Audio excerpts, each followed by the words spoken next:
Yugoslavia. What if it still existed? Let's start after World War II. Yugoslavia was led by Josip Broz Tito, a Yugoslav-born communist. Under his rule, Yugoslavia experienced many human rights abuses, some being the slaughter of Croatian soldiers from the war and the arresting of anti-communists. On June 26, 1945, Yugoslavia was a founding member of the United Nations. A few years later, on December 10, 1948, 56 countries went to the UN headquarters to sign the Universal Declaration of Human Rights. Of the 56 countries at the event, 8 abstained from signing, one of which was Yugoslavia. Between 1945 and 1980, Tito kept the country together, promoting the phrase brotherhood and unity to minimize nationalist movements and to create a Yugoslav nationalism. Aside from human rights, Yugoslavia experienced immense economic and population growth, being the fastest growing socialist nation in Europe, with one of the fastest growing in Europe overall in the 50s and 60s. With a population of 23.4 million in 1987, a population growth rate of 2%, and an economy that had an average growth rate of 3.7%, by 1989, it seemed the country would be prosperous. Unfortunately, after the death of Tito and the fall of communism, the country became increasingly unstable from a Serbian-dominant government, which led to the 1991 declarations of independence by Slovenia and Croatia.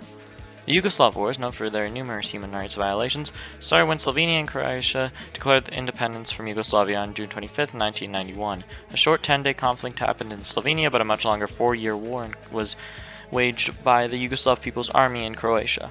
Later on, after a Bosnian referendum for independence, Bosnia declared independence on March 1, 1992. During the Croatian and Bosnian wars, human rights were violated almost every day, some of which included crimes against humanity, ethnic cleansing, and systemic rape. All sides of these conflicts were utilizing these abuses against their enemies. Though bloody and horrific, causing over 300,000 people to die and for over 2 million to be displaced, the wars ended in Yugoslavia's defeat, causing the country to further fall apart before dissolving. But let us say, instead of Yugoslavia losing in these wars for independence, what if they won the wars, and they regained their territories? What would happen then? First off, the ending of the Bosnian War, which we will count as the end of the conflicts, had a peace deal signed on December 14, 1995. By this time, there were over 300,000 dead and over 2 million displaced. Yugoslavia at this time would be massively Serb-dominated, which would cause many Bosnian Muslims, Croats, and Slovenes to flee the country. By 1996, the population would decline to around 20 million. Yugoslavia's once prosperous economy and population would be put at a massive setback. Unemployment rates would explode, causing the economy to inflate as food and resources would be scarce, as farms and factories had been destroyed in the war. Also, due to the population loss, there would be a huge rush to have more children to further grow the country. This would result in a much faster population growth rate, with an estimated 2.5 to 3% increase annually. Politically, the country would be extremely divided. The old socialist government would not be around for too much longer, toppling by the year 2000. In its place could be one of two things. One, a Serb-led government, leaning to the right side of the political spectrum, emphasizing on Serbian nationalism and turning Yugoslavia into a greater Serbia. Or two, a more right-centralist government, more focused on fixing the country rather than focusing on nationalism. Either way, Yugoslavia leaves its socialist ways behind and grows to work with a modern Europe. In 2008, a massive recession swept across the world, affecting every country.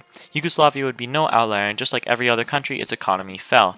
Yugoslavia, even with a setback, managed to stay afloat quite well, as by not being a part of the European Union yet, its currency does not lose much value. This is what allows Yugoslavia to thrive, capitalizing between 2008 to 2013 to grow at exponential rates, surpassing neighboring countries like Greece, Italy, and Bulgaria.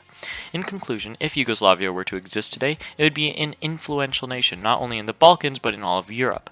Though it still might struggle with political instability like Italy, it has all the tools to succeed further.